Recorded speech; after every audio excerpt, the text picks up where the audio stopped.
Hey y'all, it's your girl Symone, and I'm here on set shooting for In the Know, the cover, darling. Now come on this way, we're going to set. Symone, I mean, you're our June cover star. We're so excited to have you. Oh. But before we get into it, I need to know about the look. Yes, you have to. Walk me through what I'm looking at, because this is a moment. You're looking at a queen 300 years in the future, pre-dance floor moment. Oh, Marc Jacobs, darling.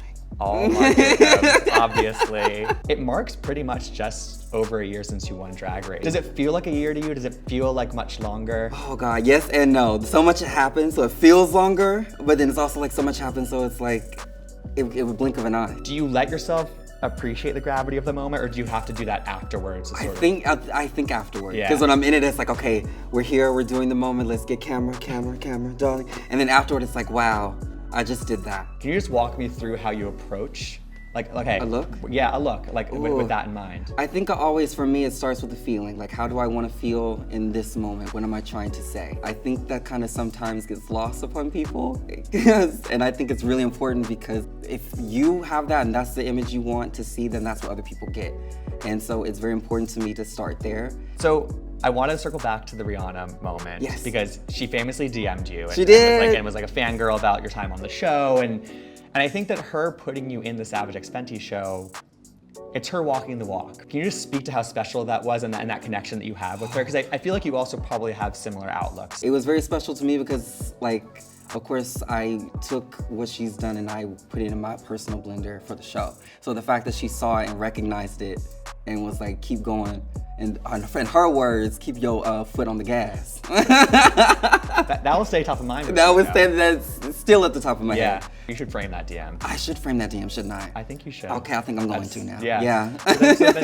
So you mentioned your house, House of Avalon. Yeah. Talk me through how you guys collaborate and how it really works, because you know, it's this amazing collective that you're a part of. It's all very collaborative, and we all have very strong opinions. And we also are built on that we trust each other and we love each other, and we know that whatever's being said isn't to hurt you, it's to make the art better. Can you just speak a little bit to your own journey of feeling that acceptance? I don't know if anyone knows, but I grew up in Arkansas.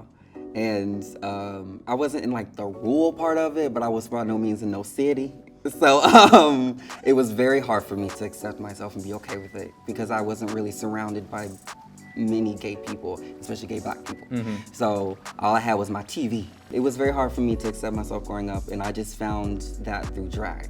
And then I found my house, of course, which helped me navigate, like, yes, I'm doing drag, but what can we do that's not the same old? I think it's important, if you ever feel alone, just find people that kind of have the same goals and the same aspirations and can speak the same language as you. You are that person. Like when you won Drag Race, when you stepped onto that stage, like there are a lot of little kids in Arkansas or somewhere else in the middle of the country who looked at you and saw themselves.